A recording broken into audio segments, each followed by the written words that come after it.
अगर आपका हाथ कटता है, खून निकलता है, तो ऐसी सूरत में आप सड़क पर हैं या घर में, आपको क्या करना चाहिए? आइए डॉक्टर साहब से सीखते हैं। पेशेंट का खून मुसलसल बह रहा है, अगर उसकी दिल की धड़कनें सही हैं, होश में है, आपसे बात कर रहा है, सांस सही चल रही है, तो अब आपकी सबसे पहली क्या चीज़ होगी जो करने की, वो ये है कि उसका खून रोकिए। पेशेंट का ब्लीडिंग हो रही है पेशेंट को, तो आपने ये करना है कि इस हाथ को ऊंचा कर दीजिए। सबसे पहले ऊंचा करने से ये होगा कि ब्लीडिंग उसकी पेशेंट की काफ़ी हद तक कंट्रोल हो जाएगी। दूसरा काम क्या करें, कोई कपड़ा लेकर इस जख्म के ऊपर रख दीजिए। आपने इस जख्म के ऊपर रखा और प्रेशर डाल दीजिए। पहला काम हाथ को ऊंचा कीजिए, दूसरा काम इसके ऊपर कोई कपड़ा रखिए, और तीसरा काम ये है कि अपने हाथ से, क्योंकि आप अपना डायरेक्ट हाथ रखेंगे तो आपके हाथ में खून लगना शुरू हो जाएगा और ये ब्लीडिंग बंद भी नहीं होगी। और इसके बाद इस कपड़े को दबा दीजिए हाथ से।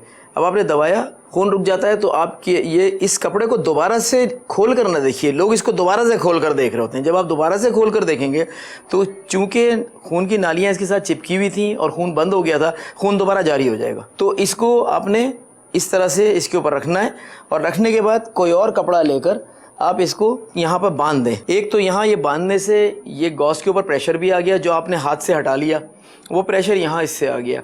और दूसरी बात ये कि ये गॉज गिरेगा नहीं। अब ये इसी तरह हाथ को ऊंचा रखकर ये खुद भी जा सकते हैं अस्पताल, या आप इनको पहुँचा दीजिए अस्पताल।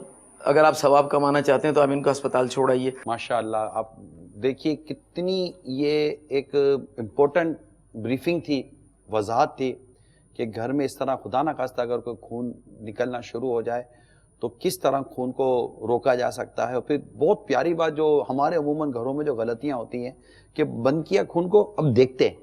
ये कितनी इंपॉर्टेंट बात की है भाई। वो अब तो उसके अंदर वैसे ही नसें चिपकी हुई हैं, आप मस्जिद कपड़ा हटाएंगे तो ये तो मस्जिद खून बहना शुरू हो जाएगा।